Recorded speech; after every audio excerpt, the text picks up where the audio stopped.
Her final text was just 5 words, words that should have been a warning but arrived too late. By morning, the babysitter was dead, and the man everyone thought they knew was not who he seemed. This is the story of Jenna Hart. Willow Creek was the kind of town where nothing bad was supposed to happen. A place where families trusted babysitters with their children, where doors were left unlocked, and where danger felt distant, something that happened somewhere else. But Jenna Hart was more than just a babysitter. At 19, she was a college freshman with big dreams of becoming a teacher. Friends described her as bubbly, reliable, the girl every parent trusted. She had a notebook filled with lesson plans for kids she hadn't even met yet. And when she wasn't studying or helping at the church nursery, she was working late nights to save for tuition.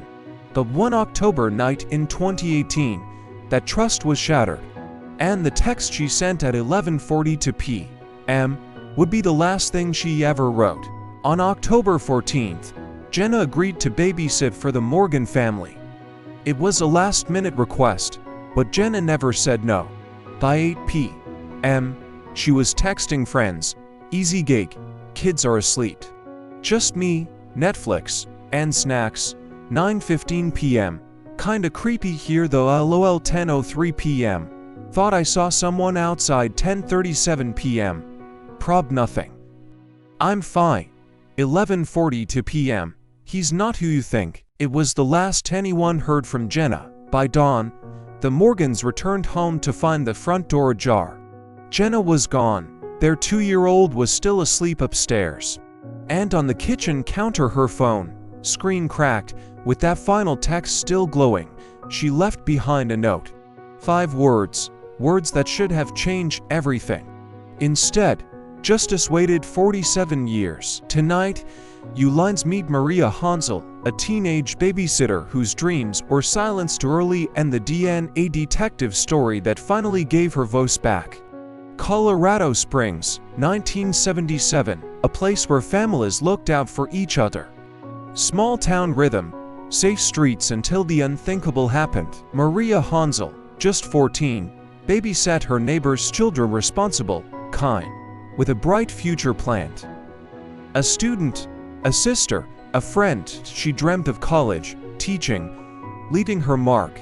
Her jumpsuit bore food stains, not blood. Her hands held baby toes, not fear.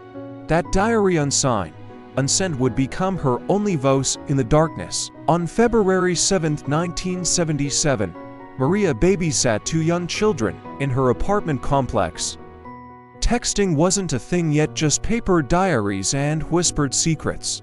That evening, she wrote, "I have a weird feeling. I think someone's watching me." Then silence. Her body was found by the neighbor who dropped off the kids. She had been stabbed several times, the children asleep upstairs. The apartment was quiet. The diary was gone, or so they thought.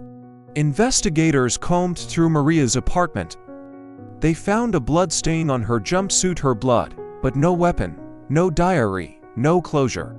A male DNA profile traced, but 1977's tech wouldn't crack it. Rumors swirled. A stranger, someone local, an odd college beau seen around, but every lead dead end. And Maria's diary, it vanished that night. Decades later, forensic science took a turn. In 2019, investigators dusted off that jumpsuit. Digital tools turned decades-old DNA into a clue.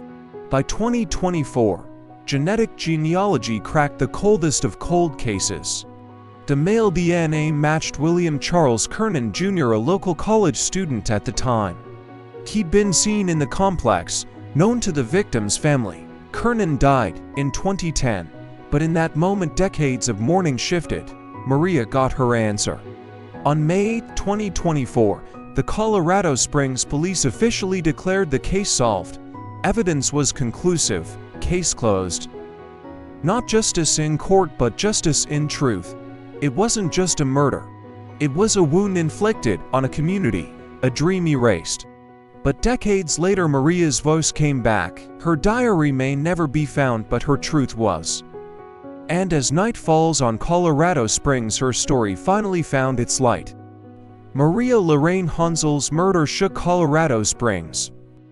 A 14-year-old, stabbed while babysitting children asleep just feet away.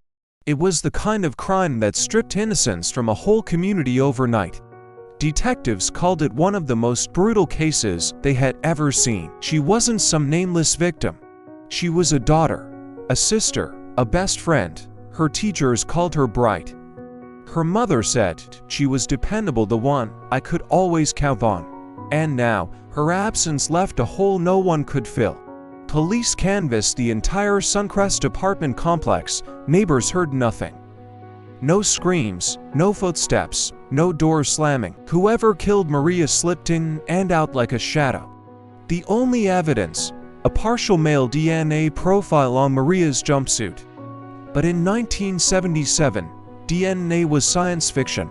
Back then, investigators relied on fingerprints, eyewitnesses, confessions. And Maria's case had none of those. Fear spread like wildfire.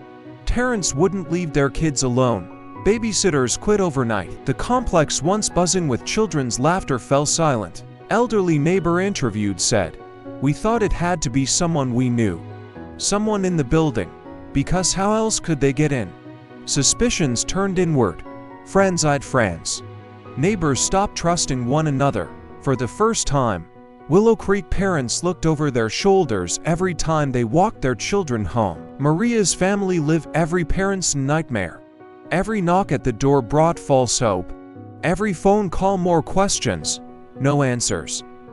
The mother said, "I used to hear her voice at night. I would turn, thinking she was in the room, but she never was. She never came back." The first suspect, a college student seen lurking near the complex. But his alibi checked out.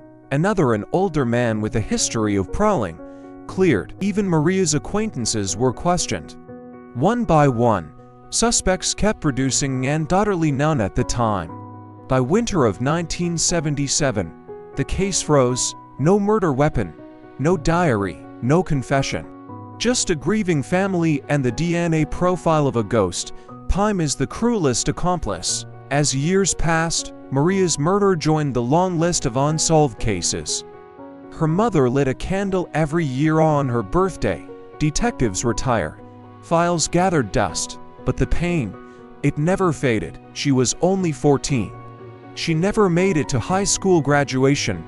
Never went to college. Never chased her dream of becoming a teacher.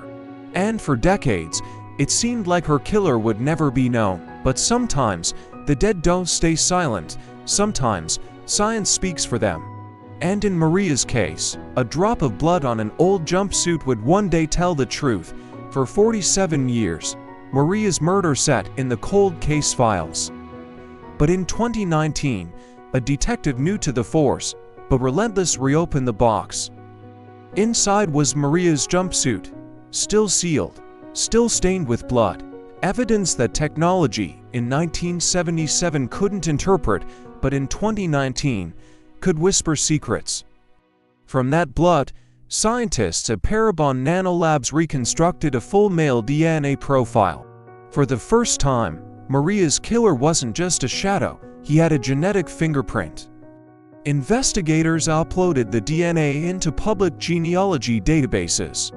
And there it was, distant relatives, a second cousin, a family match. Piece by piece, genealogists built a family tree with thousands of branches. At its root, one man stood out. William Charles Kernan Jr., a young man, just 22, in 1977, a college student who lived near Maria's apartment complex. Neighbors remembered him. The Honzell family even knew him. And suddenly, the diary's words, "He's not who you think," took on new meaning. Kernan was the kind of man who hid in plain sight. A student, a neighbor, someone no one would have suspected. But behind the polite smile was a darkness no one expected. Detectives believe he stalked Maria that night, waited for the right moment, and slipped inside. In May 2024, detectives stood before cameras and announced what Maria's family had waited almost half a century to hear. The DNA was conclusive. The killer was William Charles Kernan Jr., but justice has a cruel sense of timing. Kernan died in 2010, years before science could expose him. He lived free, married, worked, while Maria's family carried grief in silence. The sister, trembling, said, "It doesn't bring her back, but at least now we know. At least we can say her name with truth, not with questions." For them, the revelation wasn't closure, it was clarity. The end of decades of whispers and what-ifs. The killer was someone they'd once trusted. Someone they'd walked past countless times. He wasn't the stranger in the shadows.